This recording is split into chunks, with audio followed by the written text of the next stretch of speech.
can never say they made me. Tryna leave a blueprint like I'm Jay-Z. Hope she knows that she could never save me. They can't take the blame, so they gon' blame me. I just want to take a moment before we start the podcast to say that I know it's a lot of jokes of black women saying black men need to stop making podcasts and things of that sort, but I just want to say personally on my platform that I really do love black women, and if I could, I would give y'all all a big hug right now. So everything I do is to promote positivity and just put a little bit more love back into the community. And my thinking is that, like, if I use whatever influence I have or, power that I have to help black men grow and become better people through my platforms, then that'll only translate back into our homes, our communities, and produce better brothers, cousins, uncles, and fathers. So I ain't perfect, y'all, and I ain't saying that I always get it right, but I try my best to uplift black women and women of all backgrounds, but most importantly, my black women. So I hope y'all feel the love this month and long after, and y'all deserve it. And if y'all ever want to collab, I'm always open to that, so hit me up. So what's up, bro? Happy to have you. Introduce yourself and say something to the ladies to start us off. Oh, man. Bro, you got the chat. Go ahead, man. Man, you gave me the alley. Look, I mean, just like he said, happy International Women's Month, and I love you, black women. I really do. I love you. I respect you, and that's just that. I'll make sure I show that through my actions every day. That's it. Well said, bro. Introduce yourself. Tell the people who you are and what you do. My name is Shalom C. Obiago. I'm a Nigerian American actor and filmmaker. I'm based here in Atlanta, Georgia, by way of Nigeria. Okay. And I love to create. I love to tell stories, and I love to inspire people through my own journey. I don't think I've made it to any destination. I don't think I'm a master in any kind of craft, but I know that, everybody's journey, there's a lesson in everyone's journey. So I just hope that people coming after me or people who are, looking to change fields or anything can learn something from what I'm doing. I get joy from that. For the passive watchers, bro, the people that click on in the first couple minutes, they might click off. Tell the people a couple of your credits. Yeah. You know what I'm saying, just to hook them. Facts. What you been on? Look, What you been doing? All right. Man? Yeah. So it's been a fruitful season, man. I recently have a recurring role on P-Valley Season 2 coming out. I have an episode on Atlanta FX Season 4. Dropping this year, actually this fall. I'm a series regular on this show called The Black Hamptons. The Deadline article just released, starring Lamont Rucker, Elise Neal, Vanessa B. Calloway, Mike Merrill, Cameo Sherrill, Brian J. White. Some surprise guests too, Black China, plenty people, So it's just a pleasure to be on that show, and that's going to be dropping soon on BET. So stay tuned for that. I also have some personal projects in the work. Like I said, I'm Nigerian, and I want to have that Nigerian influence in a lot of my work. So I'm working on a personal film right now to honor my dad's legacy, who just recently passed away, Sam Obiago. He was an Hollywood actor, and I'm working on producing a film. I'll be shooting that here in the U.S. and in Nigeria. So I'm hoping to really bridge that gap between Hollywood and Hollywood. You stole a couple of my questions, man. Oh, man. Hey, we can dive deeper. So plenty more where that came from. Congratulations on all your success, bro. Like, you're doing some really good things out here, and also sorry for your loss in terms of I appreciate that, bro. I really do. I'm very excited for this episode, y'all, because me and Shalom, we briefly met at the gym while we were students at Penn. We never really had the opportunity to get to know each other on a deeper level. But yeah, because this dude was always dunking on people, bro. That's how I met him. This dude, the most violent, aggressive, but clean hooper in the gym, bro. I ain't gonna lie to y'all. I'm a nice person off the court. He really is, bro. But on the court, y'all gonna get the meanest version of me ever. No, I never would have thought I'd be sitting down talking with this dude. It's crazy. I was a jerk, bro. Only on the court, though. Only on the court. But no, it wasn't until I followed you on Instagram where I saw, like, everything that you was doing, bro. So if you could start by telling us a little bit about yourself and your journey leading up to what you do now. So you could start with, like, your upbringing in between Africa and the States, what it was like growing up in Atlanta, schools you went to, anything you want to share. Yeah, for sure, man. Well, like I said, I'm Nigerian American. I was born here in Atlanta, actually, and right after I was born, my mom and my dad weren't together at the time, so I actually went to Africa to live with my dad for a couple of years. So I lived in Niger, Togo. And Nigeria, I would visit, but I actually lived in Niger and Togo most of the time. And I lived there for a couple of years, great experience. I came back to America when I was about 6 or 7, and I was pronouncing words all kinds of incorrectly, and apparently I still do today. Some people look at me funny when I call salad salad. So, but I had to work it out of me, especially for TV. But yeah. So I grew up in Lithonia, Georgia, which is Atlanta. I just heard the song. I was about to say. Man, it's Atlanta, bro. Yo, check your producer, bro. Come on. I can't fact check that, bro, because I don't know the geography. Hey, look, Atlanta's a culture, but look, we don't even need to be laughing. We're gonna treat it like the diaspora. We all one. That's what we're gonna treat it like, bro. Oh my God. Anyways, man, that's another discussion. But yeah, I grew up in Lithonia, and I went to regular schools growing up. I think the most significant impact on my career, school-wise, was when I went to DeKalb Elementary School of the Arts. That was in 6th grade. I went there for about a year and a half. My mom got a job in Kansas, and I left in the middle of the school year, went to Kansas for 6 months, and then I came back here, went to Stevenson Middle School. After that, I went to DeKalb School of the Arts for high school, 9th through 12th grade, and that's where I really came into my passion for acting and filmmaking. However, like I said, I'm Nigerian, so when I went to DeKalb School of the Arts, it wasn't to become an artist. Right. I went to DeKalb School of the Arts because in my neighborhood and the state, DeKalb School of the Arts was the number 2 state. It was the number 2 school in the state for academics, right? So that's why my mom sent me there. It wasn't to do art. Save that thought, bro, because I already thought about that. Yeah, you feel me? Would you say that your experience of living in Africa in any way impacted the way you saw life here in America when you came back? Yeah. I heard a story from Nipsey. He was saying how his family is Eritrean, Ethiopian background, and I believe he went back when he was 18 for the first time. Mm-hmm. He just saw like the change in pace and the way of life, and also the values and how different they were from the U.S. And he said that changed his whole perspective and like what he wanted to do when he came back home. One story he told was like at lunchtime, he said the city closed down from like 12 to 3, I believe, and at that time period, families are able to like go back home and like really build that camaraderie, be together, eat together, do homework, talk about the day. And I was wondering for you, bro, with your experience living in Africa, did that affect how you saw things here in the States? Yeah. No, absolutely. When I lived there and when I recently went back for my dad's funeral a couple weeks ago, the culture is just completely different. There's so many areas to touch on, but I'll touch on this one thing, and it's that the opportunities here in America are there, and it's so much. And when you're born and bred in that, you don't recognize what you have. I'm not going to be the one to tell you that, you know, my home country is a third world country and it needs help and da-da-da, but poverty is rampant. Poverty is rampant. It's there. And it's – the point is that the hustle and grind culture there is top – is just next level. Yeah. When I went there, you know, I was walking through the streets and people just look at you and just stare at you because you just glow, like have a different glow when you're not from there. I know exactly because, what you mean. You feel me? The sun isn't hitting you the same way it's hitting them when they're out there working, you know, and getting that, touching the expensive things that we touch, like that's normal to us, an iPhone to them is like, dude, like that's like $1 million naira right there. That's a lot. And I thought to myself, I have 2 phones, right? One for work, one for personal, and it's like, 2 phones, I'm wearing like a Jordan, some Jordans, a chain, Apple Watch or something.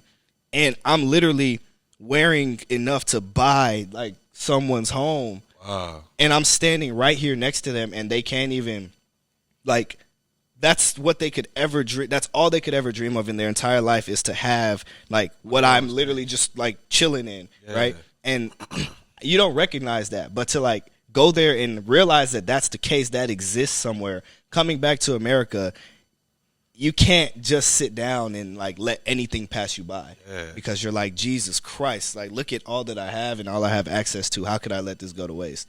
So, wow, bro, that was like a breathtaking answer. Hey, man.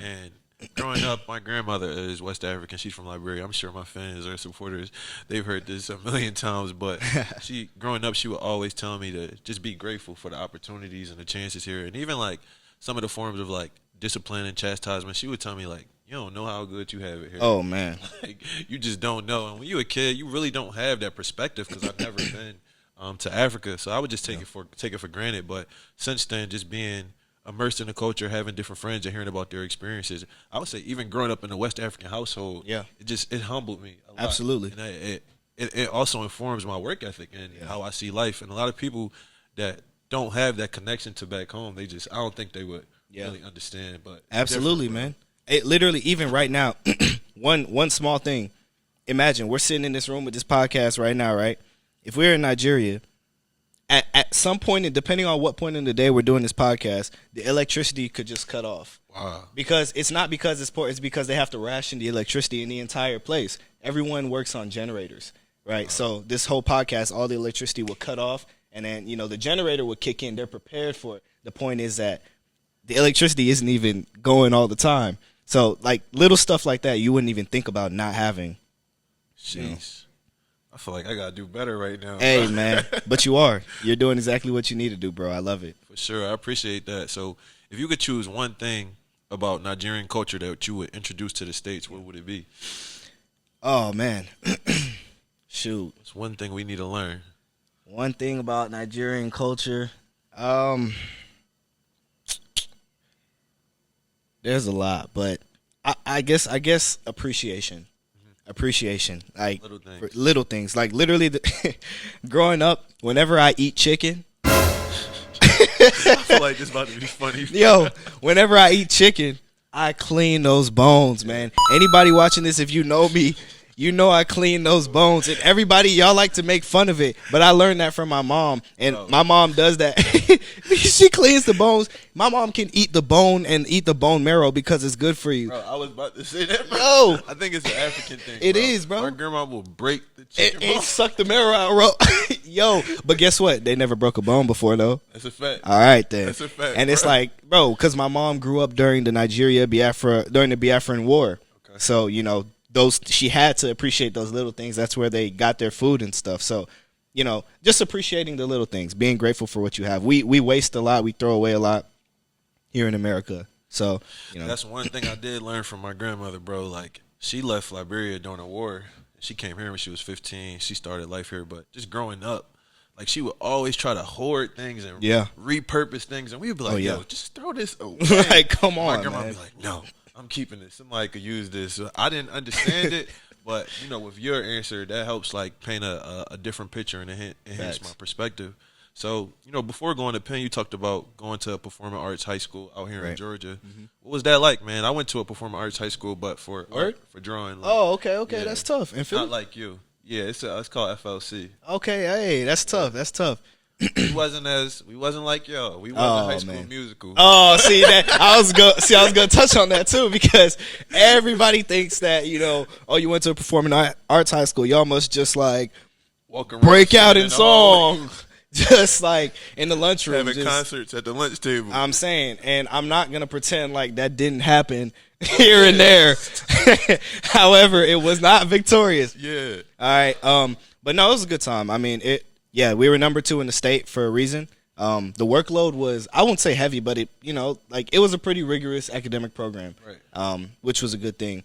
And also the art program was pretty rigorous. It's like you kind of are balancing 2 lives, a heavy academic life and then also the artistic life. But, I think it's a great opportunity for, young kids to be able to explore their artistic, passions. And then also the school requires you to have 2 focuses, a major and a minor. So you major in one thing and then minor in something else. And I think that's really cool because, like, just imagine, like, having 4 years of exploring, like, 2 or 3 different talents. That's fire, bro. And I feel like I wish that the U.S. would alter its current education system so people could have more time to explore their interests and their passions because I feel like it would make a big difference. I feel like a lot of people, they go their whole lives and even graduate from college multiple times and still don't know what it is that they want to do or what they're passionate about because of the way our current system is. So exactly. I'm glad you had that experience. I'm actually kind of jealous of that.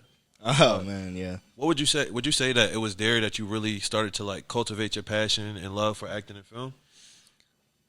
And the funny thing is, only sort of, because I love to act and make films while I was there, but funny enough, it wasn't in high school that I decided I'd be doing it for my full career. And we'll get to that next, I'm sure, but it was really at Penn, ironically, that I decided that. I wouldn't think that. That's crazy, bro. Yeah. Mm-hmm. You keep up with any of your peers from that school?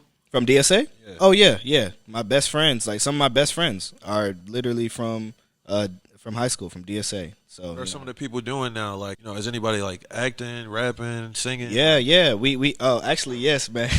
I have my boy Roberto. We're signed to the same agent. He's on this new Netflix show coming up. It's gonna be First Kill. He's real dope. That's fire, bro. Yep. My boy Michael Caldwell. Mike Good is his name. He's at Tennessee State University right now. He's about to graduate. He's an engineer, but he's also a singer, a rapper, and he's gonna change the game, man. He's gonna change the game as an artist. And Right, bro. I like how you're showing love to your homeboys. Oh, absolutely. That's the music. I don't know if you heard the music I was listening to when I came up. That's my boy. That's what I listen to, bro. That's how it's supposed to be. That's what I listen to. It's my boys. Mike Good checking in. Thorough. Yeah, man. So, how was the experience at Penn, bro? Man. Talk about that, man. Because I was only there for a short time, and I Yeah. know the graduate experience is a lot different from going there in undergrad. Right. Penn, this may be an unpopular opinion, but I loved Penn. And strictly because one of the biggest barriers for a lot of people getting good educations is financial. Yes. Penn removed that burden from me. So I didn't have to worry about money to go to college. It's a done deal. I can do anything. Yeah. And I don't know if that's just my Nigerian blood in me, but, I didn't have to worry about finances. Oh, I'm getting everything. Yeah. Penn had lots of resources, specifically the Figley program, first generation low income, for those people who fit in that category. Okay. That was extremely helpful for getting textbooks and stuff. They held programs where they would give you free food, connect you with other peers and stuff. And that was just awesome. And then just the area too. Philly was a great area for me. You're from Philly, so yeah. I know you have that pride, but I wanted somewhere that was something like Atlanta, but then condensed, for a college town, and I think that's kind of how I saw Philly. So yeah, Penn was a great place, and then excuse me, Penn was a great place for exploration too. Okay. Really just trying different classes and figuring out what it is that I want to do. I didn't settle on a major until, or I had to, my junior year. Most of that was due to the fact that I was arguing with my mom about what I should major in. And, yeah. That's... We're going to get to that point. Yeah, we're going to get to it, yeah. That's actually crazy, bro, because like you said, that is an unpopular opinion. I feel like when I talk to a lot of black students, especially first-generation college goers that went to Penn, their experience is marked with a lot of triumph. Right. Sometimes even trauma and pain. I'll say for me, bro, going there as a grad student, that 1 year, I actually was just telling somebody this, that the expression that you saw from me on the basketball court, bro, was because a lot of times I felt like that was the only time I was actually dominant, or I actually was like excelling or on par or maybe even above par than my peers. But a lot of times when I was in the classroom, I didn't have that same level of confidence. I was very modest. I also was like a shadow of myself. Yeah. So I feel like maybe if I had more connection to some of the resources and things that you mentioned, I probably would have had a better experience. Definitely. I actually feel that way about Temple. Word. Because just like you, like I didn't have to worry about money while I was there. Yeah. And bro, like a lot of people don't know what that does for you when you just have the freedom to just focus solely on your academics. Mm-hmm. And when you come from like the family structure and discipline like us, bro, you're gonna take on every single opportunity to win, bro. Yeah. Like, I came to Temple as a junior, and bro, I left as a Diamond Award recipient, and the Diamond Award is like the highest student accolade that a person could receive. It's only 24 kids out of 40,000 students. Oh man, hey, y'all hear this? I'm not even to toot my own horn. It's more so tooting the horn to what we come from. Bro. Yeah. I don't think if I didn't have that African ancestry and culture and upbringing, I don't know if I would have the same drive, work ethic, and things that you just mentioned. But man won the college Oscar. Man, I'm trying to get like you. On the way. What would you say is some of your most memorable experiences from that time in your life? Memorable experiences at Penn? Yeah. Shoot. It's probably too many to count. Yeah, I definitely have.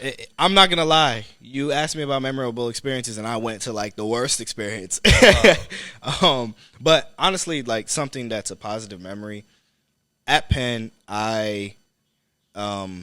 how about this? At Penn, I worked I was executive director of this photography and videography company called OSNAP Photography under Penn Student Agencies.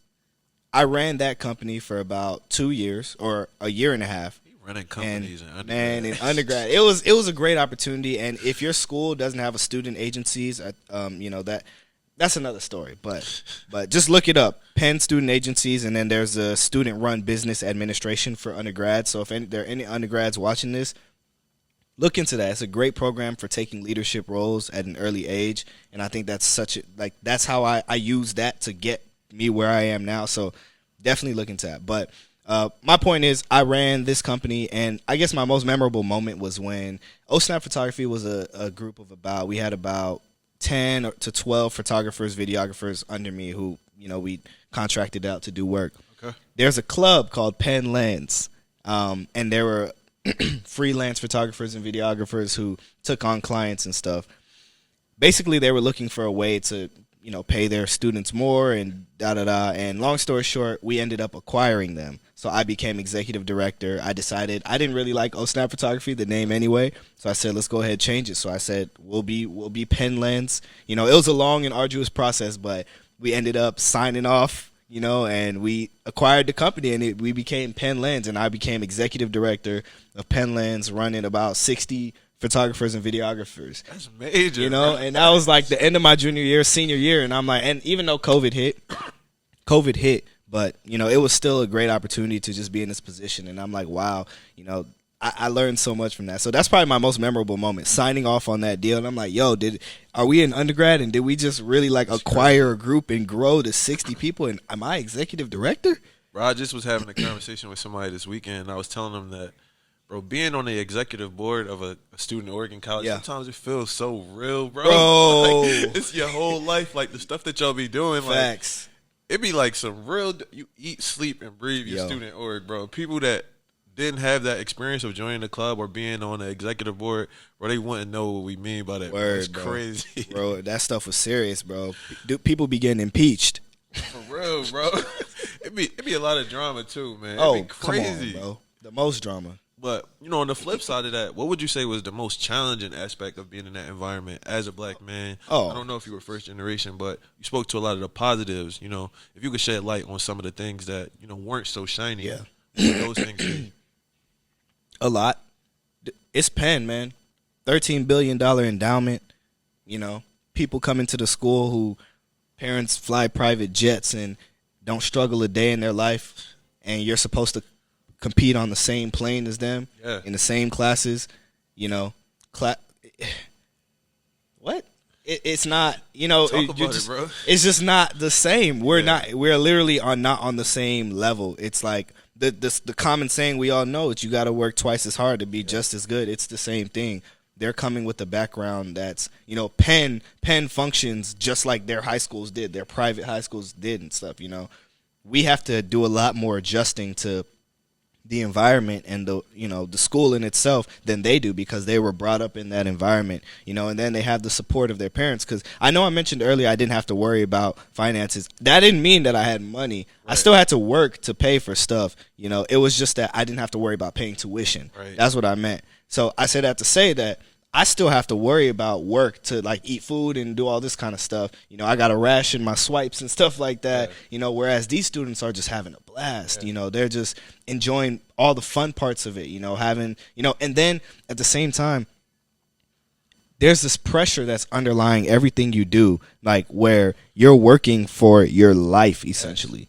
You're working for your well-being. Yeah. It's not just I'm going to get a degree to make my parents happy, and that's all it is. Just because you're working for your life. Because if I don't get this degree, then I'm not going to have a surefire way to make sure my mom and my family can continue to pay bills, and I can support them, and I can get to a point of being successful and stuff. So it's you're just on completely different playing fields. And the problem comes when you're interacting with the majority of your peers don't understand what you're going through. Yeah. So the interactions you have with them don't factor in your experiences, because they just don't get it. And it's hard for me to pick it up right now and tell you exactly little ways that messed it up. But it's just hard, being around a bunch of people who don't get it. Completely, bro.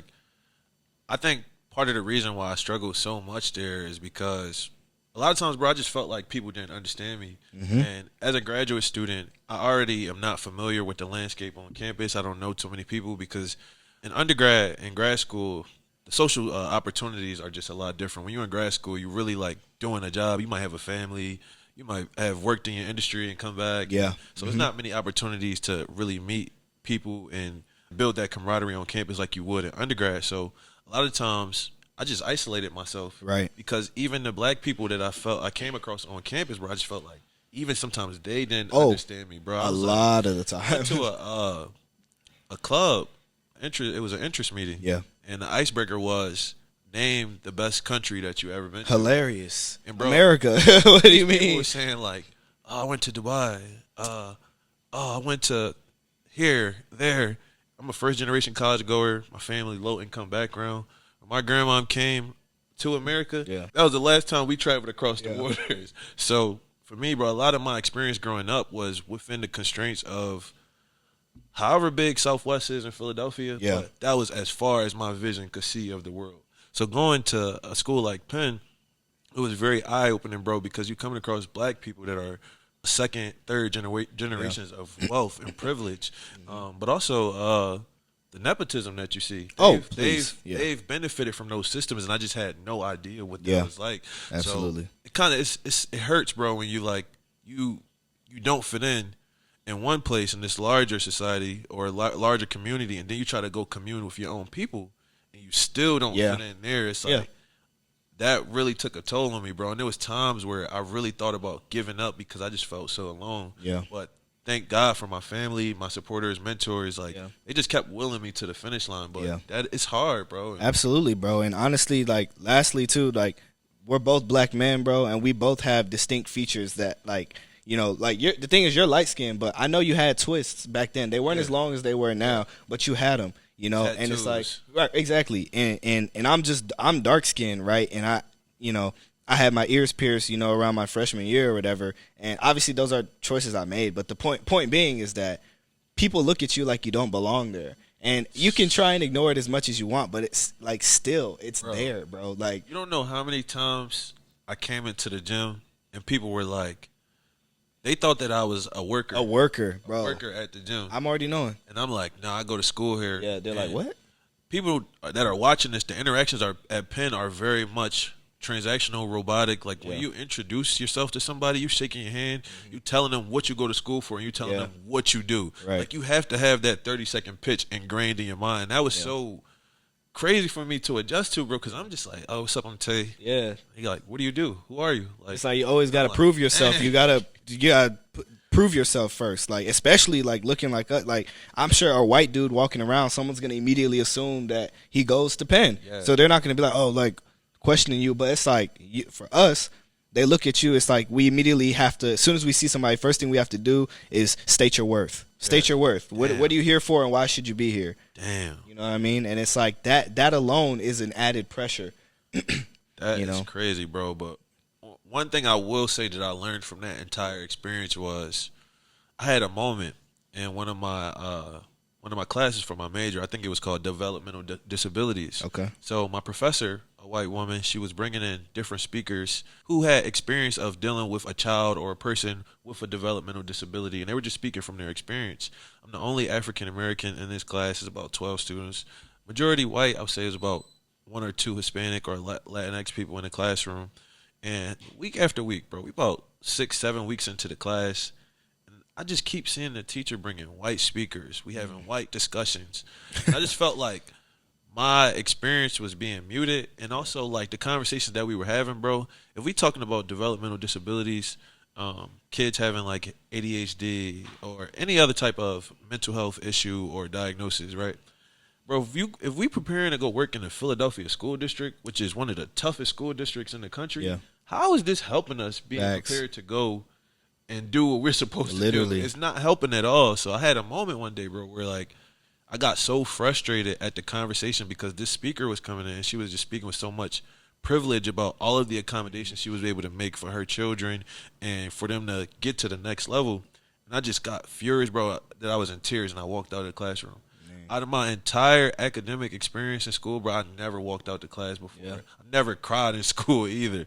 So I called my mentor, and it's interesting. She's a white woman. I called her, and I was like, you know, telling her about what happened, and she told me something that was so powerful, bro, and it changed my life from that moment on. But she was like, you know, I understand, you what you went through. I understand how you feel in this moment, but she was like, do you think that was the right thing to do, to just walk out the classroom with no explanation? Right. And I thought about it. I was like, well, my experience is not being talked about, blah, blah, blah. She was like, I understand. I'll give you a pass today. But she like, for one, you're not changing anything by just getting frustrated and walking out. Like, you have to be able to stand in your power in moments when you are uncomfortable, or moments when you don't have hope, or you feel vulnerable and helpless. That's real. And she was like, go home, today, think about it, take a moment to breathe. But she said, you need to think about what you can do to better your situation. Yeah. So she helped me come up with an email that, I explained to my professor what was happening. I asked her for a meeting, and for the rest of the semester, she changed things. She was like, oh my God, Demonte, I didn't know that you were experiencing it. I didn't know that you was feeling this way. Bro, she brought in speakers of color for the remainder of the semester. Wow. And it was because I was able to turn that pain into power to change my situation. So that told me, like, it's going to be moments where you feel helpless, or you feel, certain ways. And it's like, how can you utilize those emotions to create something good? Wow. And that was what I learned from that experience. It was, that was a crazy time for me, bro. Yeah, that's real. That's definitely real. I think a lot of the teachings, the narratives that we hear now is like, when you feel a certain way, feel it. Allow yourself to feel. And that's totally cool, totally understandable. But, like, at some point you have to change something. You have to make something change. You can't just keep feeling a bunch of stuff. All that passivity is self-destructive. Yeah, and I couldn't have said that any better, bro. That was a deep part of the conversation. I'm going to switch the tone up a little bit. But do you feel like going to a traditional Ford college was like the next step in your journey after leaving high school? Because I saw an interview a while back. I don't know if it was Daniel Kaluuya or Damson, but they were talking about British actors portraying roles of U.S. characters. Right. And they were saying that they're able to switch their dialects or, their accents so well because of the training that they have in the UK and London. And they were saying that a lot of them are trained from, like, early. Like, they're trained in theater. They know how to sing. They know how to dance. They're not just acting, portraying a role. Yeah. And I was thinking about, they reference things in America, and I realized, bro, like, you just said Black China is in the show that you on. She don't have no training or experience in acting. So it's like, for you, how did that play out in terms of, like, developing your skill set as an actor? And, like, I don't know how knowledgeable you are of the trajectory for an actor in the United States, but, like, what does that look like? So for me, training is important. I was training through Penn. Even I was training outside of Penn, actually. Because Penn had some theater classes, but I didn't have space on my schedule because I was doing a different major to put those on. I was training in acting outside of Penn. That was another place I had to come up with money from. I trained at one school that you may know is someone may know, Playhouse West in Philadelphia. I was training there, and it was pretty rigorous. I would go there, and my class was literally from like 7 p.m. to like 11 at night in the city. And I would go twice a week. So I was training. Training is extremely important. And ironically, and I'm still training now. Like, you're always training as an actor. That's anybody who asks me, where do I start acting? How do I start? They're always asking, like, where are the auditions? It's like, no, don't worry about that. First, you need to get into a school and start training. That's the first step for anything. It's always training, always learning. And the truth is, that's the case for any field you're going into. Right. What field is, like, if you want to be a doctor, you don't say, hey, where are the doctor applications? But what I will say, the difference about that is, bro, it's like a set path. For sure. So if you could speak a little bit to, like, how do you go about finding this school? How do you go about it? All those things. Honestly, I think word of mouth and talking to people, like, I don't know, if somebody's watching this and you're seeing me talking about it, I'm accessible on Instagram, right? And if you see, like, at Shalom Obi, if you see my name, DM me, hey, what are some classes that you can recommend? And that's all you need. One person to give you a good, reputable class. If that one doesn't work for you, you ask the person there, hey, do you know some classes in my area or something? Sure. All it takes is one good word-of-mouth recommendation to, like, get you around. And then also just Googling yourself and being a smart internet user. I think a lot of people want stuff handed to them in this digital age, and be a smart digital user. Like, we YouTube University, man. Facts, I ain't go to school for communications, but I done learned how to do all this. I'm telling you. When it comes to acting or even any kind of field, like, I'm sure it's the same way. Yeah. So you're my second guest from West Africa, bro. Yep. And I got to ask you this. You was touching on it a little bit earlier. Yeah. But what was your experience navigating your passion for the arts within your household. And I say this because a lot of people don't know the pressure that African parents put on their kids to become like doctors, lawyers, or tech professionals. So were your parents supportive of your journey? And like, what was that like trying to convince them? Because you made it clear to say earlier, I went to a performing arts school for academics, not even for art. No. And I knew what you meant, but I don't know if the viewers knew what you meant. Look. I'll say it like this. As a Nigerian, or really any immigrant, but I'm going to speak specifically for the Nigerian West African experience, you know, there are only a few career options for you. You can be a doctor, you can be a lawyer, you can be an engineer, or you can be a disappointment. Choose one. We are disappointments. Choose one. Oh my God. Choose one. Bro. Because, you know, and honestly, when you're young, it sounds so annoying. It's kind of ridiculous. But, you know, as you get older, you start to understand why it's like that. Because, like you said, set paths, right? Yeah. When someone immigrates to this country, it's because they're looking for a better future and opportunities, right? And they're looking for, like, safety. Like, you know, for us, we're in the newer generation, and, like, looking for a safe choice is almost looked down on these days. For them, the safe choice is like, what are you doing? These Take are the self-chance that we know can change our lives. Exactly. And provide that stability that we came here for. So you're going to do this. You're going to do that. Like, you know, I came to this country for you to, you know, so, you know, it was just navigating my career in the household there wasn't much navigation. My solution was I really kind of just hid stuff from my mom. Yeah. I didn't really let her know that I was acting too much. Like, she knew it was there, but I kind of made it seem like, yeah, it's just a side thing. Something. I don't really, you know. You got to do that sometimes. You know what I'm saying? Bro. Because sometimes it's just like, honestly, I would do it for my sake, but also for her sake, because our parents be dramatic, man. You tell them that I want to be an actor. An actor. Jesus. My grandma, she used to be like, why don't you just go to school for business? Oh, my God. I like helping people. She like, you can help people any day. I'm like, Grandma, this is just what I want to do. So it got to the point where it was a lot of back and forth. I think until she saw, like, all of my successes, me winning the Diamond Award and different things I was doing, she felt a lot better. So how do you feel personally, bro, seeing the representations of Nigerians in Hollywood right now, whether it's Yvonne Orji from Insecure, Damson, Wizkid, DeVito, Tim's? It must feel really good to see all these people shining. Man, I'm so happy to see Nigerians being more received well in Hollywood, you know, and by American culture. You know, Damson Idris, one of my favorite actors on Snowfall. Yo, come on, man. Yvonne, I love her so much, and her stand-up was so amazing, so relatable, and the story she told, it's literally my life. It's so accurate, and I'm so glad that she had the platform and she used her platform to share that. Sometimes, though, I'm trying to not to hold a grudge against Black Americans. Black Americans. I'm trying not to hold a grudge because when I was younger, I grew up here, and the truth is that people made fun of me for being African, you know, for having African names, African booty scratcher, all that stuff. Like, I hated being African growing up.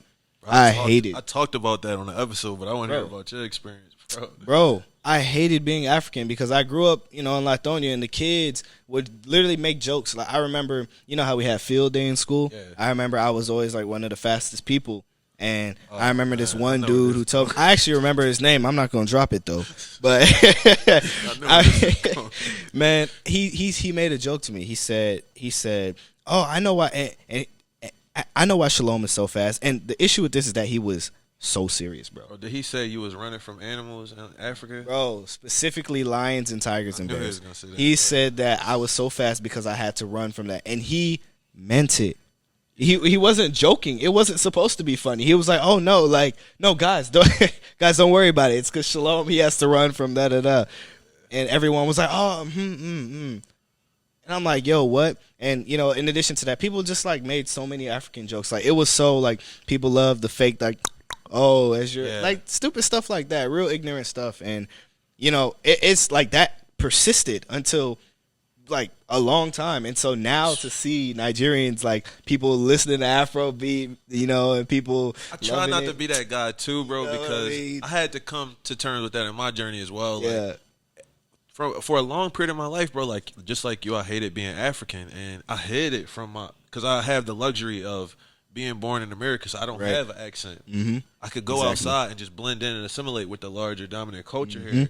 And it got to a certain point in my age where I was just like, this don't feel right, man. It's not really real. It's not me. Because if you come to my house, my friends like, oh, like we didn't know. Like, why you never told us this? I'm like, you see what they doing to people outside? And we show our, bro, they say, you know, the house smell like fish. Yeah. I love cassava leaf, bro, potato greens. They say, like, what is that? The food look like poop. It look like throw up. Bro, they would say so many crazy things, bro, that in order to hide myself from that, I just was like, I'm not even going to tell nobody that I'm African. I'm going to just try to blend in as best as possible. Exactly. But when would you say that changed for you? Like, when would you say that clicked where you started to, I'm not going to say that you didn't take pride in it, because I know we always were prideful in our culture, but, you know, when would you say that, you know, you saw things change in your own life? College. Definitely during Penn. I think it's because, and truth be told, it's because I met some women, peers at Penn who were Nigerian in the community, and they were proud of who they were. Yeah. And it was really that simple. And I saw it, and I was like, whoa, like people are actually proud. I didn't meet people like that back at home.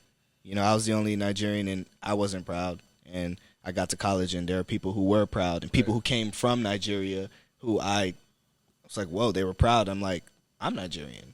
And in that moment, I was like, no, I love who I am. Yeah. It was that simple. Same for me, bro. Same for me. I want to give a shout out to some of my homies, my guy Yusuf, Suleiman, Reem, all of them, bro. I talked about this in another episode, but they just were so proud. And the Africans in Philly, bro, it's a large Muslim community in Philly.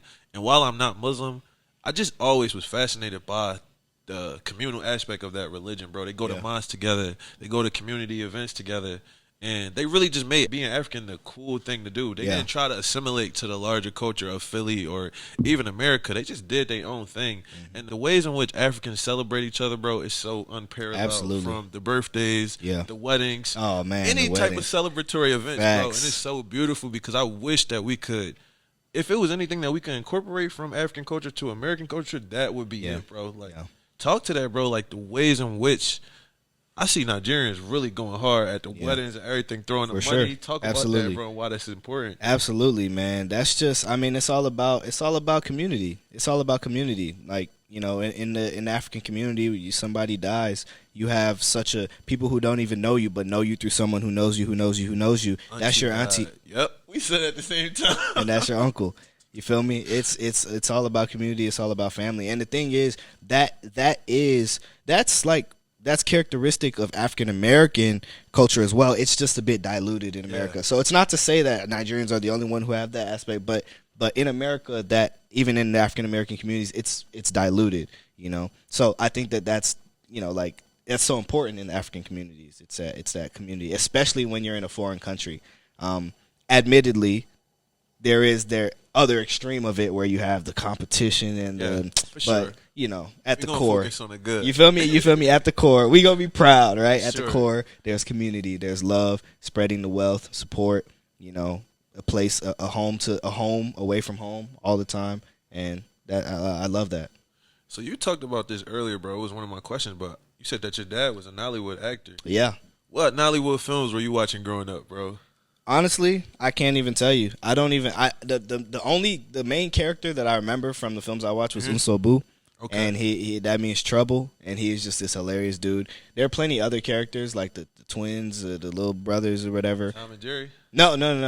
That's my favorite movie, oh, yeah? bro. Tom and Jerry is my favorite Nollywood film, bro. It's crazy because I remember, like, if anybody knows Philly, there's this strip in Philly called Woodland Avenue, and Woodland is an iconic strip in Philly. It's iconic in the U.S. because it's clusters of ethnic stores, but, bro, from, like, I'll say like 60th, maybe like down to 70th, and blocks in Philly is long, yo. But it's filled with African stores, bro. African restaurants, African clothing stores, African entertainment stores, bro. And like, you really see your culture reflected in the community. And I just remember we always used to go to the cassette stores, and that's when people was using VHRs. Yeah. We was watching DVDs. We got Blu-ray. I remember that. But my grandma used to have the stacks of Nollywood films, bro. Oh, word. And Tom and Jerry, bro. It really took me back. I didn't know you were doing it like that, man. I didn't know. Big, yeah, I wish I could say the names. I know my dad though. He was he got more famous around the like more recently. So within the last 5 or 6 years, those are the films that he stars in. So if you look up his name, Sam Obiago, on YouTube or Google or anywhere, once you sift through all the blogs talking about death, all that stuff, you'll find a lot of his work on YouTube. And he was known as the king of Nollywood. He's always playing the chief, always playing the king, and I claim that. So you referenced your dad a couple times, bro. And we talking about his career as a Nollywood actor, and now it's like a natural progression for you to do that. Yeah. Talk about your dad's influence. Like, what influence did he have on your career and just you as a person? You want to know the truth, bro? Of course. And I've actually never said this anywhere. So my dad, I didn't really grow up with him. He was in Nigeria my entire life, and I was raised by a single mom here. I didn't know my dad was an actor until 3 years ago. Wow. He DM'd me. I hadn't talked to him in many, many years. He DM'd me on Instagram, and I'm like, "Who's this DMing me?" And I look at it. I'm like, "Is this my dad?" I go to his page, 60,000 followers. What? And I just see a bunch of Nollywood stuff, like King, Chief, all this. I'm like, what? My dad was a Nollywood actor. And at that time, I was already an actor. I was already training and going in that direction. So I had no idea he was an actor when he reached out to me, and I found out that he was an actor. And ever since then, we maintained a connection. And, I won't speak too much on, what happened and him being there and not being there and stuff, but I know that there's love there. Right. And I'm glad that in the later years of his life I was able to have that connection with him, and it's definitely seeing his impact on people, the way people talk about, like, the main thing when we went to his funeral, there were over 1,000 people who came, and maybe like 2,000, and the thing people had to say about him most was how kind he was. And I think that impacted me in my career, because it's like, I'm worrying less about like being the best actor than I am with impacting people in the best way. So that's so crazy, bro. Like, do you find that crazy that even though y'all didn't spend time together, that you still became an actor? Bro, I think it's something worth noting about that, because I had a similar experience a couple years ago. Like, I don't have any like recollection of my father. So I went through my whole life. I heard stories. Your dad was 6'4". He was a basketball player. He got all the girls, blah, blah, blah. I was just like, yeah, he ain't here though. Facts. Like, so, that's cool, but where you at? And I had an experience while I was at Penn, bro. I got a random message on Facebook Messenger. It shook me, bro. I never get on Facebook. Facts. But this day I just got on. I got on Facebook Messenger. And I see, like, the message requests. So I'm like, let me just go through this. And I go through them, and it's a paragraph, bro. It's like a long-ass paragraph. Whoa. So I get to reading a paragraph, and it's a woman. And she says, I have 2 boys. I believe these are your brothers. Oh. And wow. She started telling me about it. And I look at the boys for a second. I'm like, oh, they kind of look like me, but you a total stranger. Like, I never saw you before in my life. So I'll read the message again. I hit up my family on my maternal side. I'm like, do these people look familiar? They like, them boys look like you. Man. I'm like, because I wanted to see my dad. So I was like, if these are really my little brothers, I was like, send me a picture of my dad so I can clarify. And she sent me a picture of my dad. And I was like, damn. It's real. Like, yeah. So I always thought, like, my life was so weird, bro, that I was the only person that had that kind of experience of, like, family members finding you on social media. Oh, no. That's crazy. Trust. I have plenty. Yeah. I think it's also worth noting, bro, like, going back to the beginning of the episode, just crediting black women for their strength. You was raised by a single black woman. Oh, yeah. I was raised by a group of single black women, and how we turned out. Ivy League success, bro. Man. Everything that you're doing is crazy, what? bro. So I really just want to give a shout out to the black women. Absolutely. Like, that's amazing. Absolutely. So, amazing. Going back to your resume and your portfolio, bro, I was looking on your IMDb. Yep. And you touched on a lot of your opportunities and your credits. Yep. But what would you say has been like, what would you say was your first big break? And how did you go about creating that opportunity for yourself? I would say my first big break was, it varies. I'll say there's two spheres, okay, because there's the independent production realm, and then there's that realm where you step into doing union, which is SAG, Screen Actors Guild, that work. They're two different arenas. Okay. While I was at Penn, I shot 2 independent feature films at the same time, actually, in the fall of 2019. And that experience was amazing. But I'll say, like, what I would call, like, one of my biggest breaks, working with people who are, you know, in Hollywood on a union production, really understanding how Hollywood works, and I shot it in Hollywood, was a short film called First Day Back. That and I think you saw clips from it. I was the one using always snapping. Yeah, that snapping. Yeah. That film, you know, first of all, the message was great. It was about, you know, schools, like school to prison pipeline and stuff. But that's what I considered like my first big break, because I was able to work with icons like Loretta Devine, Cheryl Lee Ralph was the EP. My boy Etienne Maurice was on that. Javicia was in that. You know, there are plenty of people on that project, and it was just an awesome opportunity. And I shot it in LA. I booked it the day after I went to LA to work an internship on the production side. And how I got that opportunity for myself was by submitting myself. I'd been submitting for 2 years, not getting any auditions, not auditioning, not hearing anything back. And this short film, I didn't give up, submitted for myself, booked it, and got in there. So that's why it feels like my biggest break, because I didn't have an agent submitting for me. I didn't have anybody. It was all me.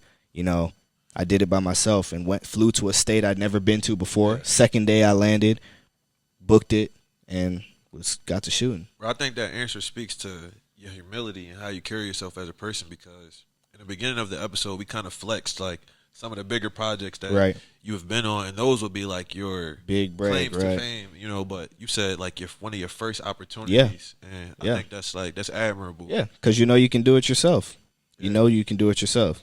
You know, I'm not going to expect any agent or anybody to do something for me that I can't even try and do for myself. For sure. You know, but now I know I can, so now I got the agent and the manager to do it on a bigger level. So, and I think that just takes me right into my next point, bro. Is like, one thing that I noticed about you is like you strive to be the best in everything that you do. Yes, sir. And from my observations from afar, it's down to the little things, like the way you approach the gym and maintaining your shape, the parts in your hair. I'm telling you, the way you. you speak. Yeah. It seems like you want to make sure that every time you present yourself to the world, like you at your level best. Where would you say that mentality stems from, and how has that aided you in your success? I also would say, Shalom has motivated me to get back into the gym in 2022. Oh, man, that's he got real. a moniker that he posts on his story almost every day. He said, just keep showing up. Just keep showing up, man. He in the gym I asked him before the interview, I'm like, you in the gym 7 days a week? 'Cause that's every time I open Instagram, I see this man lifting weights. I'm like, dang, I got to do better, man. So hey, man. Speak to that, bro. Like, where would you say that your mentality stemmed from? Yeah. I'll say this, and I actually posted something about this earlier, and I wanted to, you know, make a more serious video to present it in a bigger way, but nobody, how about this? Nobody can criticize you if you're always getting better. Like there's no destination. It's just always constant improvement. The only people who aren't constantly improving are dead. So if you're alive, if you're alive and you're always working on improving yourself, no one can say anything about you, right? And honestly, that's kind of just where that mentality stems from. I look at being I work at not being the best. I work at working on towards being the best as a defense from anything, not just anyone, but also anything, any discouragement, any failure, anything, any missed expectations or anything like that. The simple fact that I'm working on it is what gets me back up on my feet. I work out all the time, yes, but I fall off too.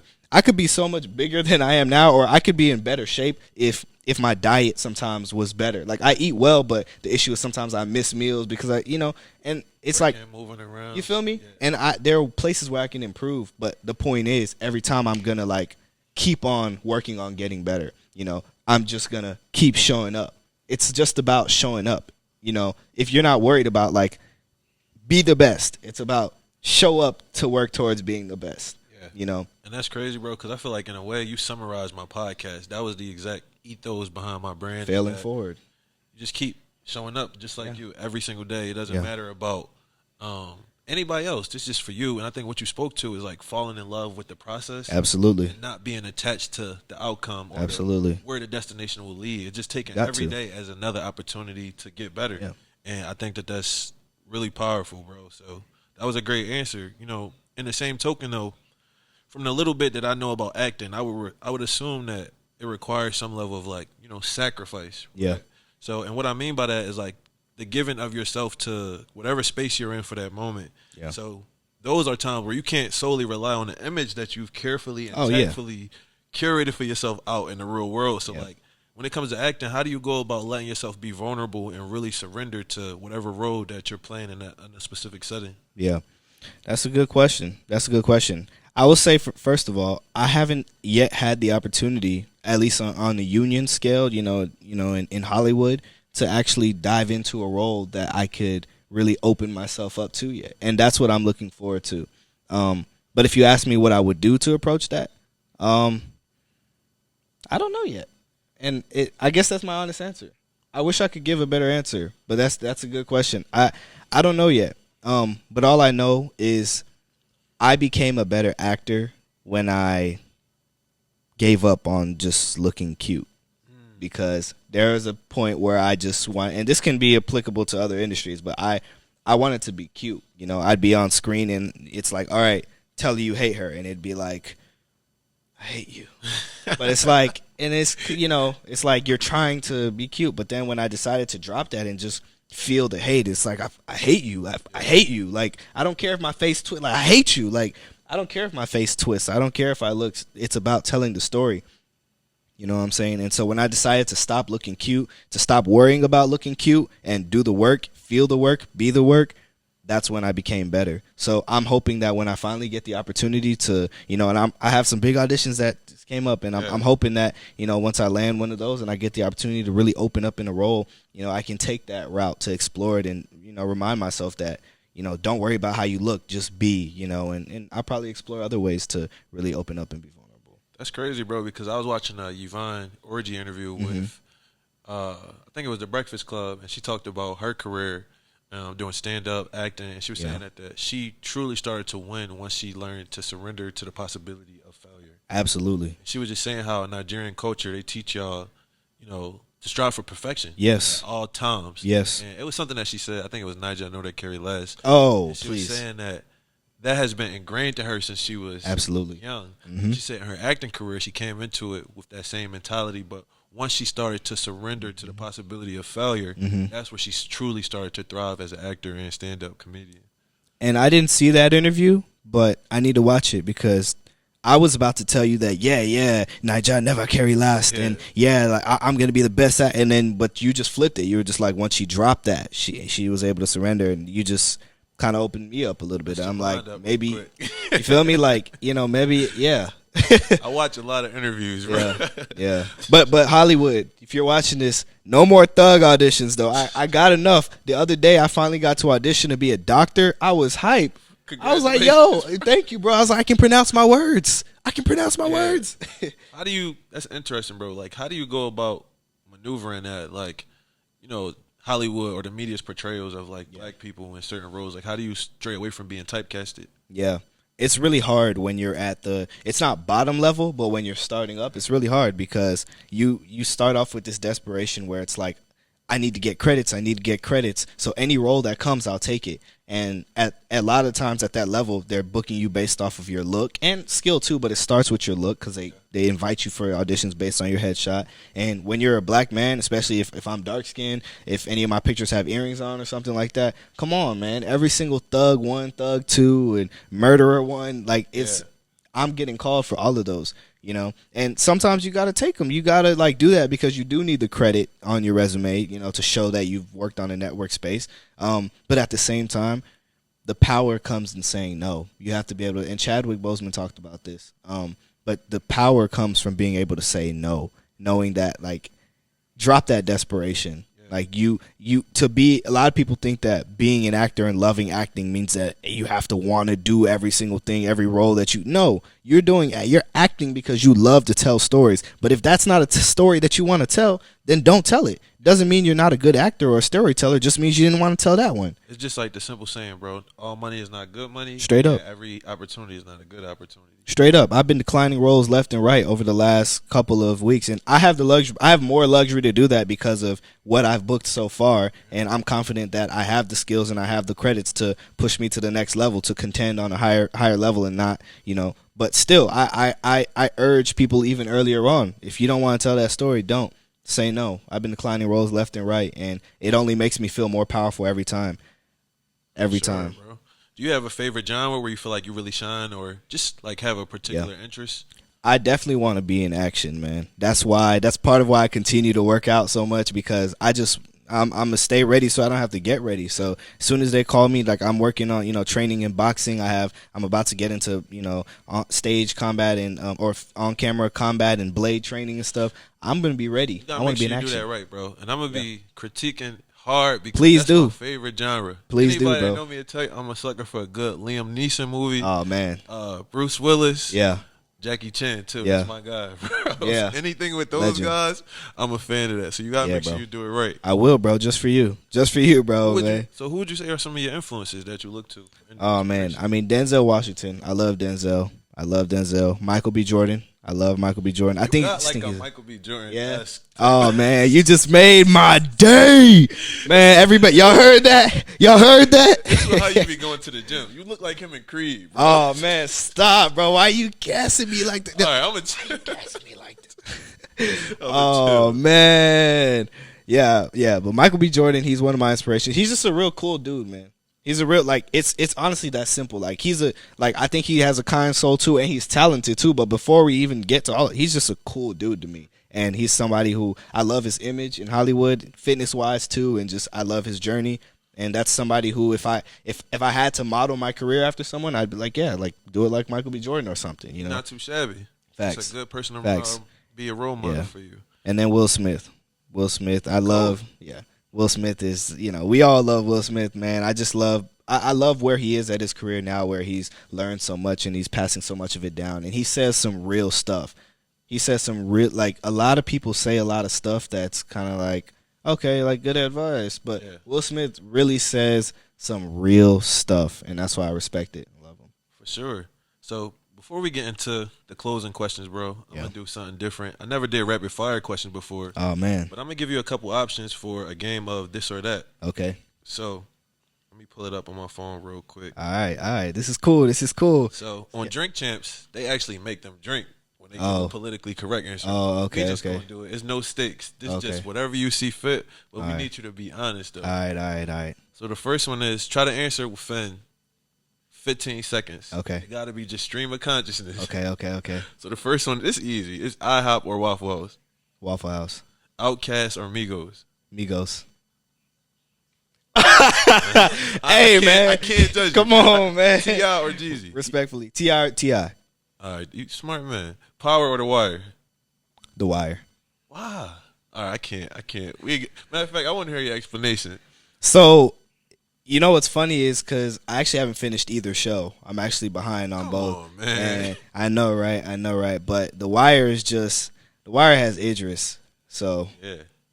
I'll probably just leave it there. Come on, bro. Amari Hardwick, bro. Amari Hardwick is hard. He's tough. He's tough as ghost. He really is. But dope, bro. I can't take it away from The Wire. It kind of set the foundation. A lot of people make those crime shows and they base it off of The Wire. That's so, for sure. I respect that answer. Feel me? Spike Lee or John Singleton? Oh. I knew this was going to mess Hey, you up. yo. Oh, honestly, I got to say John Singleton, rest in peace. Because respect to Spike Lee, too. Respect to John Singleton. John Singleton, because of Snowfall, funny enough. Just because he has that show. Yeah. I love that show. Like, that's my favorite show right now, and I want to be on it. So I'd have to give it to John. Okay. Martin or Fresh Prince? Fresh Prince. You crazy, boy. I knew you. I had a feeling he wasn't going to like boy, that, you too. crazy. Man. Insecure or A Different World? I don't know if you saw A Different World. So, A Different World, I never watched it. Because this isn't part of the rapid. I'm gonna go with Insecure, by the way, but this isn't part of rapid fire. I know, but yes, I'm black. Yes, I grew up in Atlanta, but I grew up in a Nigerian household. Right. So funny enough, I actually missed out on a lot of things that like black people are supposed to know, your shows and stuff. I actually like have to catch up. Like Fresh Prince, I watched that recently. When you get a chance, go back and watch a different world. Yeah, I've seen episodes, and I know it's good. Yeah, I know. But it's got to go to Insecure because I didn't finish Insecure. You know what I'm saying? And Yvonne. Shout out to Issa. Shout out to Issa. Shout out to Yvonne. All right, so this one, I feel like you're going to have a little bias, but Atlanta or The Chi? Atlanta, man. Come on. I actually shot The Chi. I didn't finish it either. I need to catch up on that, but definitely Atlanta. Donald Glover also went to, he graduated from my high school, DeKalb School of the Arts. Wow. And, yeah, when I worked with him on set, when he directed my episode for Atlanta, and I met him, I was like, yo, Donald. He's like, hey, Donald. I'm like, yeah, I know who you are.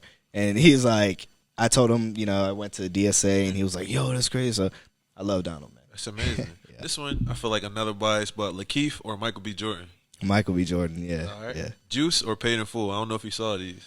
I'm going to go with Juice. You're breaking my heart, man. Issa Rae or Lena Waithe? I hate to put Issa Rae. No, I didn't mean to say it like that, but I love Lena Waithe too. She's dope. She's a boss, man. I work at BET as well, and I've seen 20s, seen some of her projects. They're great, brilliant. But I love Issa. Yeah. Game of Thrones or How to Get Away with Murder? Oh, stop! Oh man, How to Get Away. I know it's crazy, right? That. How to Get Away with Murder, man. Viola Davis. Brilliant. One of my inspirations. Amazing. I love her. And Shonda Rhimes. Writing. Impeccable. Unmatched. Beautiful. Amazing. Black Mirror or Ozark? I don't know if you ever saw Ozark. I have. Two different shows, but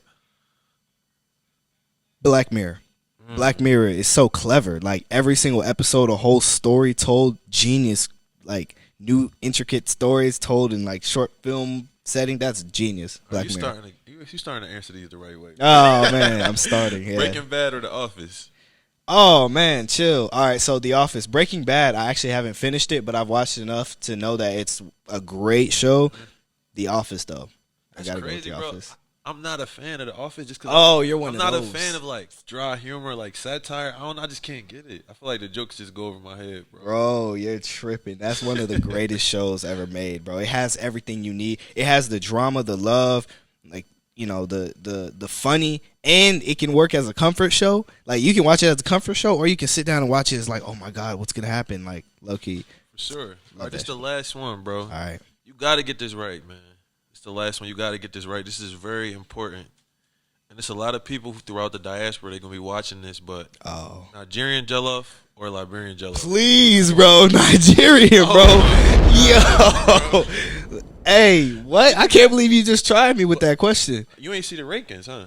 I think we was top of the rankings in the last one.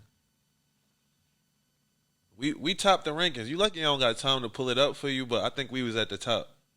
Bro, this is an easy call, bro. Nah. This is an easy Nigerian.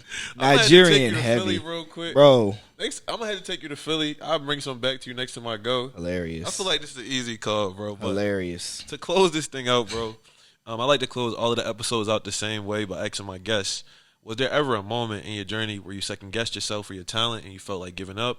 And if so, how did you overcome it? And if not, just what piece of advice would you give to aspiring actors and actresses? Here's the piece of advice that I would give. You have to believe that you are special. I have actually 2 tidbits. One, you have to believe that you're special.